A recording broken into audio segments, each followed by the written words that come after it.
रोज के किचन के काम करके आप भी थक चुके हैं क्या? तो ये वीडियो आपको जरूर देखनी चाहिए। इस वीडियो को देखने के बाद आपको काम करने की जो एनर्जी है वो 2 गुनी हो जाएगी। वीडियो बहुत ही कमाल का है, तो वीडियो को एंड तक वॉच कीजिएगा। चैनल पे पहली बार आए हैं तो चैनल को सब्सक्राइब कर लीजिएगा। ऐसी यूजफुल वीडियो मैं आपके लिए लेकर आती ही रहती हूँ। बहुत ही यूजफुल हैक मैं आपको बताने वाली हूँ जिससे आपके बहुत सारे पैसों की बचत होगी। पहला यूजफुल टिप मेरा आलू से जुड़ा हुआ है। आलू एक ऐसी सब्जी है ना जो हर सब्जी के साथ रंग जाती है। मेरे घर में बनने वाली सब्जियों में आलू सबसे ज्यादा यूज होता है। तो अगर आप पूरा आलू छील के रखना चाहते हैं तो इस तरीके से ना पानी में डिप करके रखिएगा और कम से कम 2 से 3 बार इसे जरूर क्लीन कीजिएगा। डायरेक्ट छील के नहीं रख देना है, इसका जो स्टार्च है वो हमने निकालना है। इसी तरीके से मैंने यहाँ पर आलू के लेयर जैसे काट के रख लिए हैं।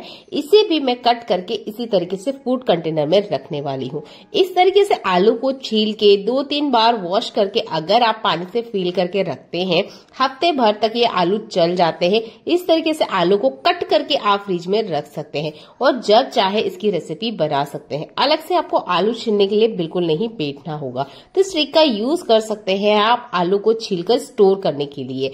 आप अगर डेली लाइफ में बहुत ज्यादा बिजी हैं और बिल्कुल आपके पास टाइम ही नहीं रहता है कि फटाफट से कौन सी रेसिपी बनाए, तो आलू से जुड़ी हुई बहुत ही आसान सी रेसिपी अवेलेबल है यूट्यूब पे। एक बार आप वॉच कीजिएगा, आपको बहुत आसानी से मिल जाएगी। तो मुझे तो आलू वाली ट्रिक सबसे बेस्ट लगती है। इसे एक बार जरूर ट्राई आउट करके देखिएगा। देख लेते हैं आज का अगला यूजफुल हैक। हम खाना बना रहे होते हैं और कुछ आटा ऐसा होता है जो कि एक्स्ट्रा लग जाता है, यानी कि इतने आटे की हमें जरूरत नहीं होती है पर आटा एक्स्ट्रा लग जाता है। तब इस आटे को कैसे स्टोर करके रखें। और दूसरा, अगर आप अगले टाइम के लिए पहले से आटा स्टोर करके रखते हैं तब भी ट्रिक आपके लिए काम आएगी। तो देखिए, ये तेल वाले पाउच मेरे घर में बहुत ज्यादा आते हैं, मैं इसी में तेल लेकर आती हूँ। अगर आपके घर में 1-2 ही आते हैं तब भी आप इसका यूज कर सकते हैं।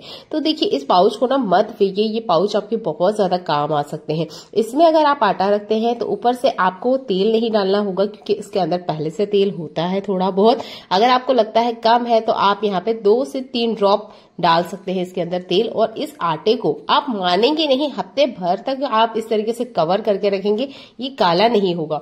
इसके अलावा आप किसी भी कंटेनर में आटा स्टोर करके रख दीजिए, अगले दिन ही वो आटा काला हो जाता है। आप उसका यूज नहीं कर सकते क्योंकि वो आटा खराब हो जाता है, कहीं ना कहीं से थोड़ी बहुत हवा उसके अंदर चली जाती है। पर इस तरीके से इस तेल वाले पाउच में अगर आप आटा रखते हैं तो आपका आटा 1% भी खराब नहीं होता है।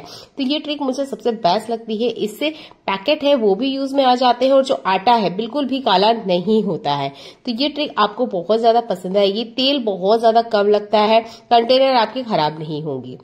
अगला यूजफुल हैक हरी सब्जियों से जुड़ा हुआ है। तो हमारे बच्चों को ना हम कितना ही कुछ कर ले पर हरी सब्जियां तो वो खाने का नाम ही नहीं लेते हैं क्योंकि उनको उनका स्वाद अच्छा नहीं होता है, कलर अच्छा नहीं लगता है। तो यहाँ पर मैंने आलू पालक को बॉईल किया है। आपने देख रहे हैं इसमें थोड़ा सा ना पानी निकला हुआ है। अगर आप भी बॉईल करके बनाते हैं कि इससे थोड़ा सा इसका जो स्वाद है वो कम हो जाए और बच्चे इसे आसानी से खा लें, तो आप इस तरीके से बना सकते हैं। अगर बच्चा फिर भी नहीं खाता है बिल्कुल भी पालक वगैरह सब्जी को, तो आप इसका जो पानी है इसका भी यूज कर सकते हैं पराठा बनाने के लिए। तो मैं इस तरीके से बच्चे को पालक खिलाती हूँ। अगर आपको भी पसंद आता है तो आप अपने बच्चों को भी इस तरीके से खिला सकते हैं। इससे उनकी बॉडी की जो आयरन की कमी है वो पूरी तरीके से खत्म हो जाएगी। वैसे ही सिमिलर चुकंदर भी होता है। चुकंदर का स्वाद भी बहुत ज्यादा तूरा होता है जिसे बच्चे खाना बिल्कुल पसंद नहीं करते हैं। जैसे मैंने पालक को बॉईल करके आपको इसका जूस निकाल के बताया है, वैसे ही आपने चुकंदर को भी कट करना है, मिक्सर में से चलाना है और उसका जितना जूस है उससे आपने पराठे का आटा लगाना है और उसके बाद में आप ही बच्चे को खिला सकते हैं। बच्चे खुशी खुशी खाएंगे। आप चाहते हैं तो इसमें एक्स्ट्रा थोड़े से मसाले ऐड कर लीजिए जिससे कि बच्चे के खाने का स्वाद बढ़ जाएगा। तो इस तरीके से आप बच्चे को चुकंदर भी खिला सकते हैं।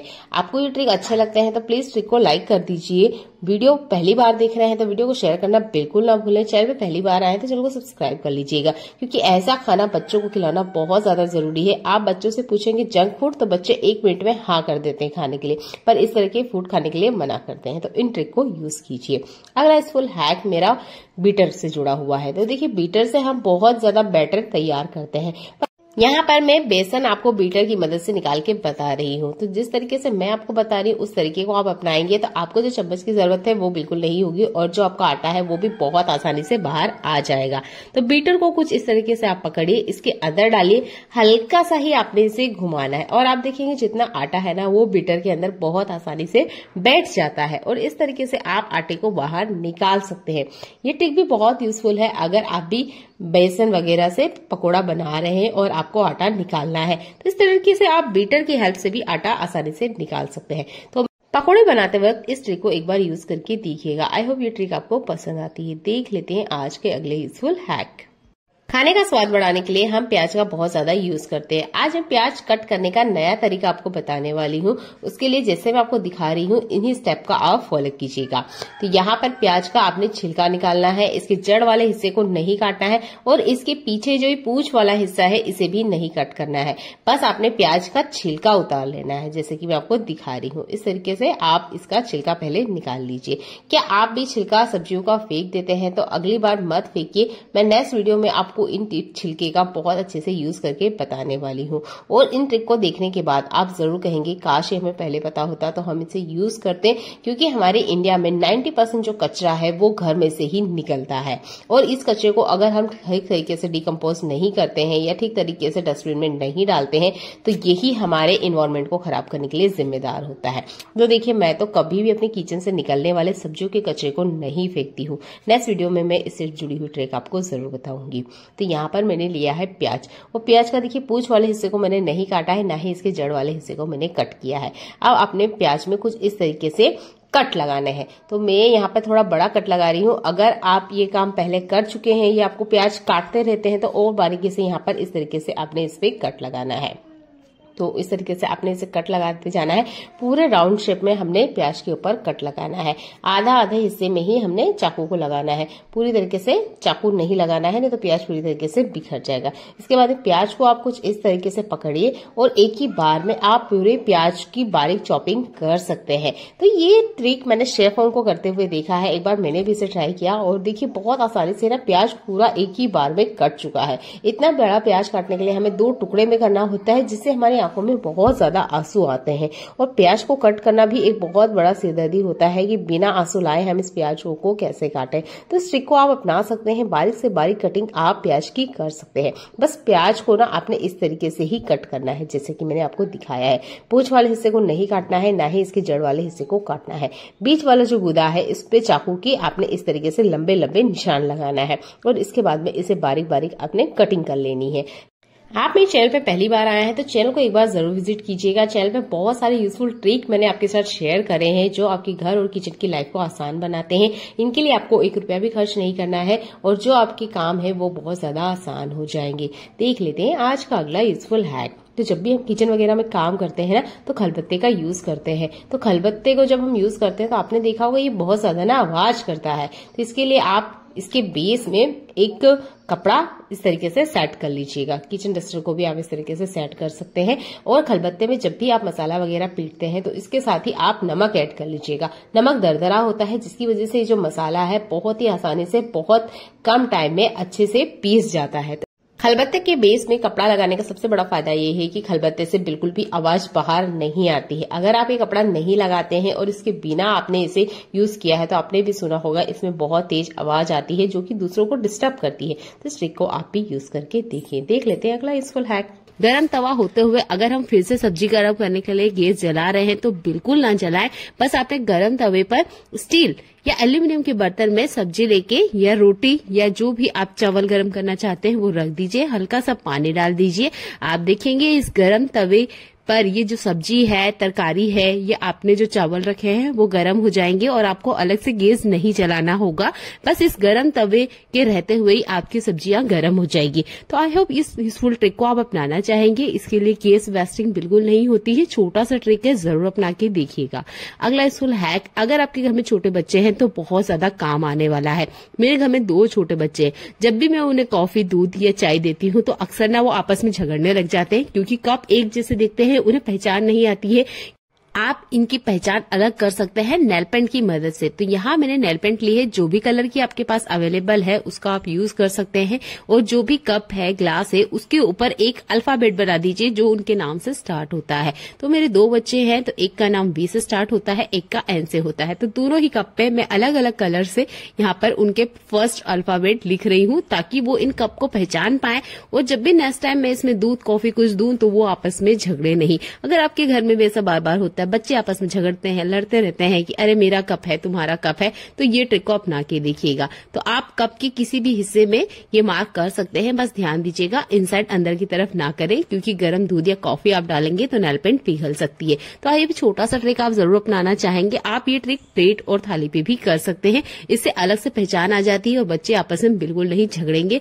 मेरे ये बहुत ज्यादा काम आती है, क्योंकि घर में छोटे बच्चे होते हैं ना, तो आपस में वो जरूर बहस करते हैं कि आपका कप या मेरा ग्लास या मेरी थाल कौन सी है। छोटा सा ट्रिक है, जरूर करके देखिएगा, आपके काम को आसान बनाएगा।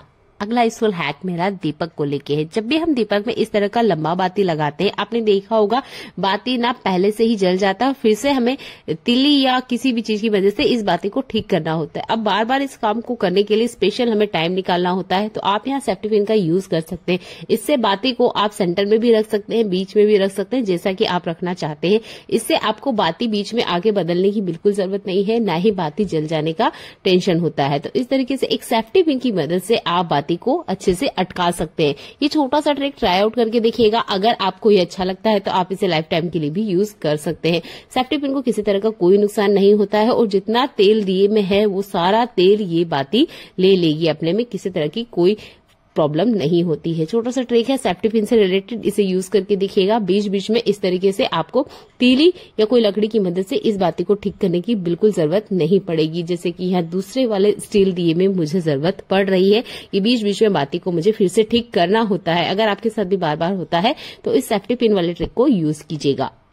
आपके घर में भी बच्चे बड़े सभी होंगे और उनकी कुछ ना कुछ दवाइयां जरूर चलती रहती है। मौसम बदलते ही सर्दी, खांसी, जुकाम सबको होते हैं, हल्का फुल्का ही सही सबको होता है। जब हम कहीं बाहर जा रहे होते हैं तो इन दवाइयों को भी हमें साथ में ले जाना होता है। अच्छा, अगर हम इन्हें साथ में ले जाते हैं तो आपने देखा है ये बहने लग जाती है। इस तरह की जो सॉलिड फॉर्म में होती है, टैबलेट होती है, उनको किसी तरह का कोई नुकसान नहीं होता है, पर जो लिक्विड वाली दवाएं होती है इनके साथ प्रॉब्लम होती है।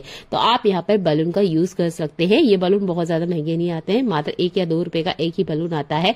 तो इस तरह के बैलून अपने साथ जरूर कैरी करें, और जब आप इसे ट्रेवल में ले जा रहे हैं बोतल को, तो इस तरीके से कवर कर लीजिएगा। एक बूंद दवा भी बाहर बिल्कुल नहीं आएगी। ये छोटा सा ट्रिक जरूर यूज करके देखिएगा। आप चाहते हैं तो आप बैलून को बीच में कट करके 2 बोतल पे भी लगा सकते हैं, पर एक बैलून एक ही बोतल पे लगाएंगे तो बहुत ज्यादा सेफ्टी और सिक्योर रहेगा। अगर गलती से दवाई निकलती भी है तो वो इस बैलून से बिल्कुल बाहर नहीं जाएगी। जैसा कि आपने कभी पानी डाल के भी देखा हो तो पूरी तरीके से पानी बैलून के अंदर ही रहता है। मौसम बदलते ही हमारे हाथ, पैरों या जोड़ों में दर्द होना भी स्टार्ट हो जाता है, जिसके लिए बहुत बार डॉक्टर कहते हैं कि बर्फ से आप सिकाई करें जहां पे भी आपको पेन हो रहा है, या अभी हमको हल्की फुल्की मोच है तो उसमें हल्का हल्का पेन आने लग जाता है। तो हम लोग क्या करते हैं, इस बर्फ के क्यूब को लेते हैं और कुछ इस तरीके से मसाज करने लग जाते हैं। पर आपने देखा होगा कि बर्फ हमें बहुत ज्यादा ठंडा लगता है। जितनी देर हम मसाज नहीं करते उससे ज्यादा तो हमें इस बर्फ की वजह से ठंडा लग जाता है। तो हम ऐसा क्या करें कि इस बर्फ का भी यूज करें और हमें ठंडक भी बिल्कुल ना लगे। तो आपके घर में इस तरह के छोटे छोटे जो पर्स होते हैं, ज्वेलरी के साथ आते हैं, हम इसका यूज नहीं करते, तो प्लास्टिक वाला मत लीजिएगा। इस तरीके से कपड़े वाला आप ले लीजिए पर्स, और इसमें डाल लीजिए आइस क्यूब। तो जितने इसके अंदर आ सकते हैं उतना आप डाल लीजिए, और इसके बाद में आप यूज कर सकते हैं इसका उस हिस्से पर जहां पे भी आपको दर्द हो रहा है। घर में छोटे बच्चे हैं, टीके लगते हैं, तो आपने भी देखा ही होगा कि बच्चों को बहुत ज्यादा दर्द होता है, और डॉक्टर भी कहते हैं कि बर्फ से सिकाई करें ताकि टीके की वजह से बच्चे को किसी तरह की दर्द और तकलीफ ना हो। तो हमें ये सिकाई का काम ना बार बार करना होता है। तो इस तरीके से आप इस पर्स का यूज कर सकते हैं कि आप इसमें आइस क्यूब डाल लें। ये जल्दी से मेल्ट नहीं होती क्योंकि डायरेक्ट इसमें हवा नहीं लगती है। इसके बाद में उन हिस्सों पर आप हल्के हल्के हाथों से सिकाई कीजिए जहां पे भी आपको दर्द हो रहा है। इस कूनी वाले हिस्से में लास्ट ईयर मेरा एक्सीडेंट हुआ था, जिसकी वजह से जैसे ही मौसम बदलता है मुझे काफी ज्यादा पेन होने लग जाता है। बार बार बाम लगाने की बजाय मैं इस तरीके से पर्स में बर्फ की क्यूब रखती हूँ और अच्छे से सिकाई कर लेती हूँ। ये पीसफुल ट्रिक आपको अच्छा भी लगेगा और यूजफुल भी लगेगा। तो जिनके भी घर में छोटे बच्चे हैं, जो आपके रिलेटिव्स में हैं, तो उन्हें ये ट्रिक जरूर शेयर कीजिएगा, क्योंकि मैंने बहुत से लोगों को देखा है बच्चों को डायरेक्ट बर्फ से सिकाई करने लग जाते हैं, जिससे बच्चे को दर्द से ज्यादा ठंडक लग जाती है। तो इस स्पेशल ट्रिक का आप यूज कर सकते हैं। उसके बाद में इस पर्स को आप डायरेक्ट फ्रीजर के अंदर रख दीजिए। मैं इस पर्स को खोल के भी आपको दिखाऊंगी। यहाँ पे बर्फ मेल्ट बिल्कुल नहीं होती है, हल्की फुल्की मेल्ट होगी भी तो वो सिर्फ पर्स के ऊपर ही जाएगी और हाथों की, पैरों की या जहां पे भी आपको टीका लगा है अच्छे से सिकाई हो जाएगी। ये स्पेशल ट्रिक आपको पसंद आता है तो वीडियो को शेयर करना बिल्कुल ना भूलें। आप देख सकते हैं आइस क्यूब वैसे की वैसी है, बस आप इसे फिर से फ्रीजर में रख दीजिए और जब आपको फिर से सिकाई करनी है इसे निकाल के आप इसका यूज कर सकते हैं। पापड़ का स्वाद हर खाने के स्वाद को बढ़ा देता है और इसको हम बहुत ज्यादा यूज करते हैं हमारे खाने में। दो तरीके से इसका यूज किया जाता है। एक तो आप इसे सेक के यूज कर सकते हैं, दूसरा इसे आप तेल में फ्राई करते हैं। सेकने में किसी तरह की कोई दिक्कत नहीं होती, डायरेक्ट आप इसे बर्नर पे रख दीजिए और आराम से सीख जाते हैं। आप यहाँ देख सकते हैं पापड़ का साइज छोटा है। अगर छोटे साइज का पापड़ है तो आप बर्तन भी छोटा ही लीजिए। बड़े बर्तन को लेंगे ज्यादा टाइम लेगा वो गर्म होने में। छोटा बर्तन अगर आप लेते हैं तो तेल भी जल्दी से गर्म हो जाएगा और बर्तन भी ज्यादा गर्म नहीं होगा, जिससे हमारी गैस की बचत होगी। तो इस तरीके से छोटे बर्तन का यूज करें। जैसे कि हमें कम सब्जी बनानी होती है तो हम छोटे बर्तन का यूज करते हैं, बिल्कुल वैसे ही पापड़ को भी अगर आप फ्राई कर रहे हैं तो छोटे बर्तन का ही यूज करें। बर्तनों को सोच के ही यूज करें, इससे हमारी गैस की बहुत ज्यादा बचत होती है। छोटे छोटे ट्रिक से हम घर की बचत कर सकते हैं। अच्छा, पापड़ फ्राई करें या तेल में कुछ भी आप फ्राई करते हैं तो इसे निकालने के लिए एक स्पेशल बर्तन का यूज करें, ताकि जो एक्स्ट्रा तेल है ना वो बिल्कुल वेस्ट में ना जाए। तो पापड़, पकोड़ा या फ्रायर्स आप फ्राई करते हैं तो उसे निकालने के बाद इस तरह की थाल का जरूर यूज करें, जिसका हम फिर से रीयूज कर सकते हैं। पेपर पे तेल आने से पेपर का हम वापस यूज नहीं कर पाते, उसे फेंकने में ही जाना होता है। तो इस तरीके से थाल का आप यूज कर सकते हैं। एक्स्ट्रा तेल भी बाहर आ जाता है और इस थाल में आप आटा लगा सकते हैं। तो थोड़ी छोटी छोटी बचत करना सीखे, इससे आपके घर के बजट का ख्याल रहता है। तो ये ट्रिक आपको पसंद आता है तो वीडियो को लाइक, कमेंट और शेयर कर दीजिएगा। चैनल पे पहली बार आए तो चैनल को सब्सक्राइब कर लीजिएगा। ऐसे यूजफुल वीडियो मैं आपके लिए लेकर आती रहती हूँ। चलिए मिलते हैं अगली ऐसी यूजफुल वीडियो में, तब तक अपना ध्यान रखिएगा। देखने के लिए धन्यवाद।